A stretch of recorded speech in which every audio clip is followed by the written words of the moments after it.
You know that feeling when someone challenges your idea and before they even finish talking, you're already building your counter argument? Well, that reflex is costing you more than you can realize. And from experience, I know that I learned most when I was open to someone else's contrarian point. Think about it. You're avoiding hard discussions, hard conversations with people simply because you know there is an important chance that they might disagree with your perspective. But I would encourage you to do it, especially when that's the case. Because if your theory, if your narrative that you so carefully created in your mind for, I don't know, minutes, hours, weeks, months sometimes, if that theory cannot stand the judgment of just another person and cannot hold when it comes down to being challenged by another person's point of view, it means that that idea is not very valuable in the end. Or if it's valuable, you would not fear in the first place a contrarian point of view. If you really believe in something, you would not question, right, the importance of your narrative or your point of view. And instead of trying to protect that at all costs and not exposing that story that you created for yourself to other people's judgment, you would simply leverage that trust that you have and find people who might start to poke holes in your argument simply because this is what makes it better, stronger, right? This is what gives you the actual trust that what you came up with is important and meaningful. And I'm addressing mostly people who are used to work alone, who have an analytical mind and who spend a lot of time in doing their own research, in coming up with their own conclusions. And instead of trying to get different perspectives as a proxy for building more resilience into the idea, right, into their result, into their work, they're instead focusing on creating this air-gapped narrative, this kind of fortress around their position, right, their perspective, so no one can poke holes in it. I suffered a lot in my life because of that approach, right? And I wanted to share a bit my thoughts on this because I believe that we are meant to collaborate and to create together. When it comes down to your ambitions, if you want to have like a good life also in general, it's not enough for you to sit in a corner somewhere and figure everything out by yourself. This is what I thought I should be doing. I was never the best teammate possible. I was never excelling at coordinating group efforts unless I was highly excited about the prospect, about the outcome that I wanted to have. So if the outcome was so important to me and that outcome required other people's collaboration, then I would do the necessary to motivate and inspire those people. When I knew that most others won't be able to understand my point, I tended to default into doing it alone. And I realized that there is never a good reason to do everything alone. This superficial argument that people might not understand you or might not agree with you It's something you have to overcome, because more than anything, this position that you have is speaking mostly to your inability to support, let's say, rejection, even if it's a harsh word, but contrarian viewpoints in general, right? If you are afraid of being challenged, if you are afraid of confronting someone who has a different perspective than you, then it means that you didn't expect contribution, really. You just expected validation and confirmation at all costs. You were just seeking for an echo chamber, right? You were looking for someone who can confirm the fact that you didn't waste months from your life coming up with this kind of narrative that you now believe in. And that's a normal and very human thing to do, right? When you are so invested and you pour so much energy into something, you cannot afford, in a way, to throw that to the bin. So it's normal that the more you invest alone into a project, into a certain perspective, the more afraid you become of exposing that perspective to public judgment, right? Because the more you invest into something being an object, right? Even like an idea. I'm not talking even about people, of course, but even an idea. The more time you invest in it, from even a biological point of view, the fact that you consume energy at the metabolic level, right? You spend energy, you consume energy to develop something. It's your life there. So if you spend obsessively, even 1 week, on developing an idea that makes perfect sense to you, it's very hard to take that idea and throw it away. It's very hard to put that idea to public judgment and have it trashed by someone who has no stake like you have, right, in it. You invested life in it. It's yours, right? You get attached to it. But because of this attachment, you're also getting blind in a way, because you cannot see it objectively from the outside. So if anything, you need the other person, you need someone to collaborate with who cares about you, not your idea, right? You want people around you who trust you, who care about you, and because they care about you, they have a moral responsibility of being truthful to you when they don't see what you're seeing. And I find this to be very difficult. And even me, I have challenges sometimes to be that open and direct with even my best friends, because it's a fine line between being honest and truthful as a gift of friendship versus being harsh and maybe, hurting their feelings. So it's a fine balance right there. It's a thin line to navigate. But at the same time, I think, right, it's my moral obligation to do it. So think about this perspective next time when you want to protect your idea, right? First of all, expose it to someone that really cares about you. Expose it to someone who doesn't have a stake in you being right or wrong, who doesn't lose if you're winning, who doesn't win if you're losing, right? Think about someone who can actually care about your goal, right? And invest in you rather than your idea. Because if what you want to create, if your idea is not solid, it will hurt you along the way.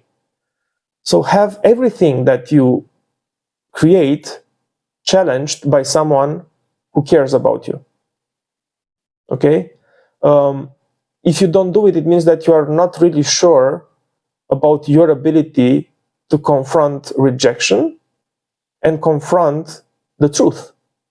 And when you hide from the truth, when you hide from reality, when you want to create this kind of virtual guardrails around yourself to protect from life because you want to protect what's yours, right?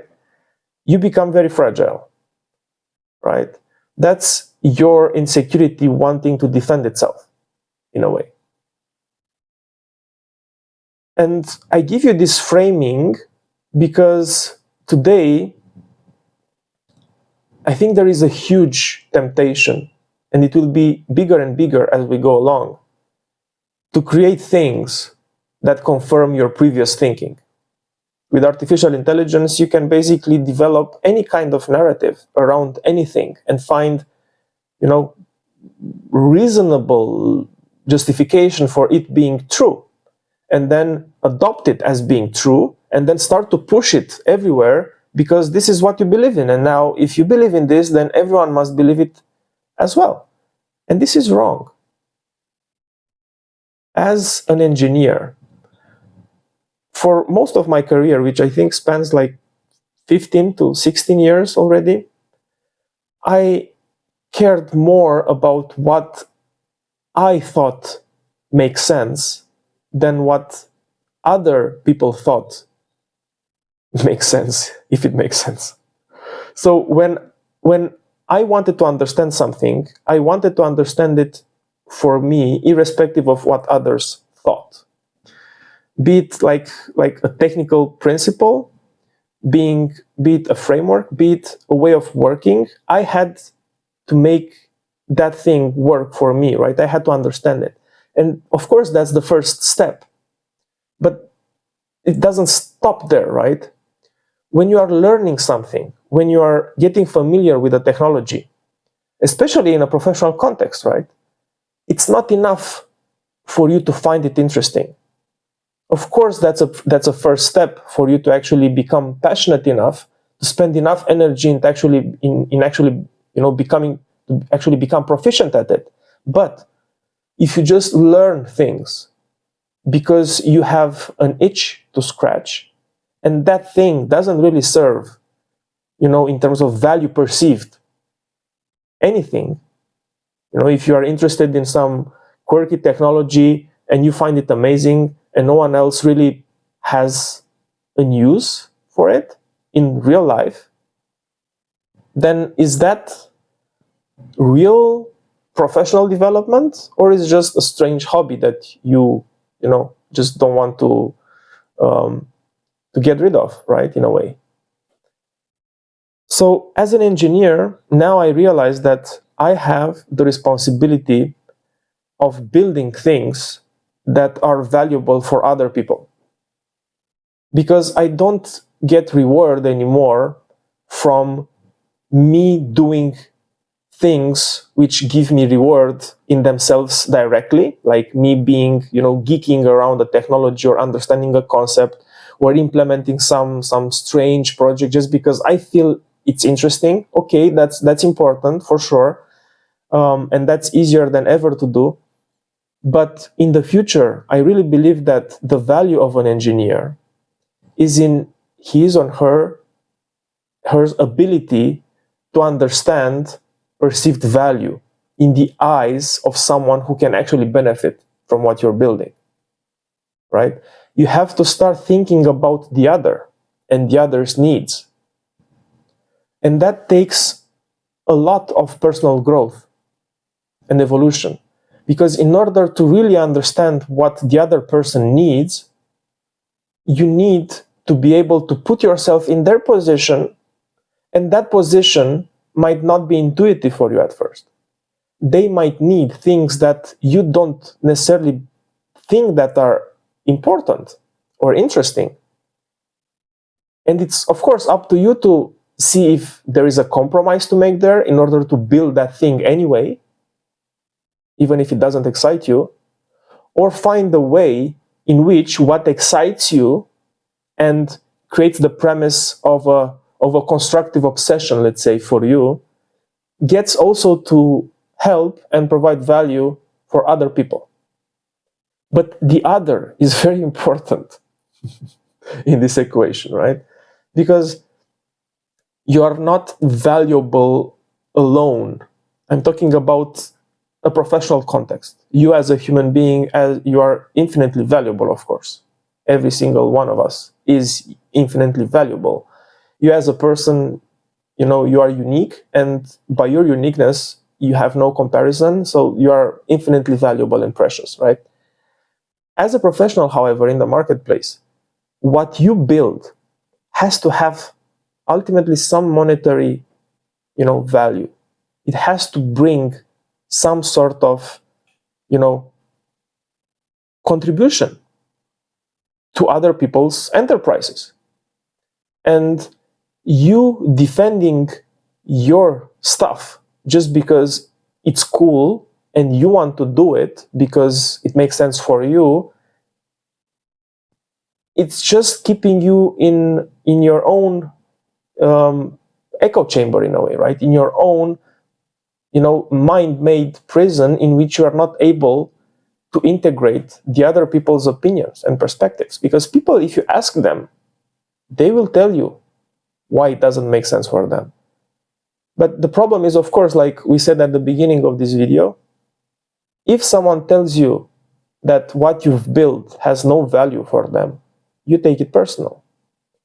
You start to throw judgment, to cast your judgment on them. You don't understand me. You don't understand really the details. This is not for you, right? And then you start to become defensive. And the more time you spend in building that thing until the point in which you get this contrarian perspective, the more probable is that you will adopt a defensive stance. The more invested you are in understanding what other people want and see value from, the more you will start discussing with them and not building up front what you think is important. What's important is that you understand how you can help others. That's the only thing that's important. And that's a thing that I now take it in my professional domain from my personal life. Because I realized after too many years, unfortunately, that my career and my approach at work was reflecting, I think, in part, how I was approaching my personal life, right? And for most of my life, I was stubborn. I trusted my instinct to a point where it was a bit maladaptive, in the sense that I started to discount other people's opinions against mine. But not because I was too confident, but rather because I was not able to integrate different perspectives. I was too rigid to want to adapt, right? So there is an important distinction here. When you are willing to really open up to other people's perspectives, it doesn't mean that you are not convinced and you have no ambition and you don't have your own confidence in what you're thinking, but rather that you are willing to integrate contrarian perspectives because those don't affect you, don't impact you on a personal level, right? It's something that you build for others. And if that's something that you build for others is not valuable for them, then you build something else. You change your mind around that. You don't push it stubbornly just because you believe this is what they need. And if you believe that this is what they need, then they must need that. Otherwise, it means that they are not good. Right? This is the underlying reasoning behind your rigidity when it comes down to being open to feedback and changing your mind. And I realized that the more I started to care about others, the more I started to put myself second in terms of priority, the more I realized that I get reward, I get value, I feel good when I do good for others. So then I started to translate that into my work. And I started to think, okay, what can I do to actually build value for others? Because if I know that what I'm building will actually help them, then I will, have like an enjoyable time building it. Even if it's not something that it's valuable for me necessarily, the fact that it's valuable for others, and of course, it's not forcing me to do something that is not aligned with my values and so on. So if I continue to be excited about the work itself, then that's the perfect win-win strategy, right?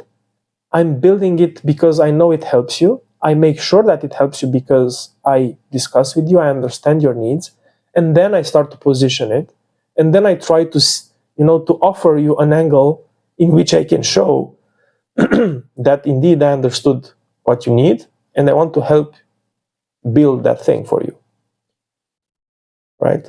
But again, it requires this kind of, at least for me, it required the personal growth. It required me to become a bit more mature and not attach emotionally that much to my original idea and not create my own perfect narrative in which I was entitled to convince people that, I'm right and they are wrong. No one is ever wrong in an absolute sense. Everyone is wrong at the same time relative to the other person's truth. Because my truth is subjective and it's relative, it's not absolute. It is, however, my truth. You have another truth. If I impose my truth on you, you will find it, uncomfortable, and you would not agree with it. And you would be right not to agree with it. Because you have a different perspective. You have different filters on reality. You integrated information differently than me throughout your life because of your culture, your education, right? Your upbringing, your core values. So you see the world differently than mine. And it's not a falser world. It's not less true. It might be less true for me from my perspective, but it's not less true for you from your perspective. And I have to honor that first. Because if I don't honor that first, if I don't honor the fact that you have the right to have a different perspective than mine, then it means that I don't respect you. It means that I impose my thinking onto you and I discount the value of your world when it comes down to, my world.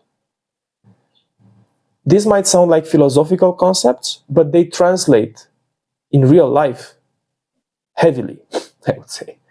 And I want to articulate them in these videos to be completely truthful, mostly for myself, because I believe in them. I know this to be true, but I need also to express them and articulate them and be willing to share them with others in order to actually integrate these ideas into my thinking and developing a way of life around them.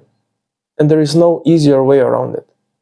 If ideas just remain in your head and you are not willing to challenge them and, offer them for public judgment, then you don't really trust in them. You are afraid that someone might have a contrarian take. So what? Welcome it, embrace it. Be grateful for it. Because that person took their time and energy to understand what you tried to say and do and share from their time, right? Which is sacred. Everyone's time is sacred. If someone takes time to give you feedback and tell you that they, don't understand what you're saying, it's something that, they share with you. It's a gift.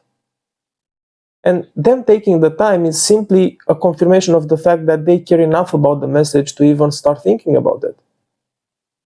Right? In a world with infinite choices in terms of how you can spend your time and what to pay attention to, someone challenging you, someone wanting to understand better your take on stuff is a gift. So embrace it, welcome it, be grateful for it. And then you will only learn. And that's the whole purpose, in my opinion. To continue to learn, to grow, to become better, to serve others better, and implicitly serve yourself because of that. I hope this helps.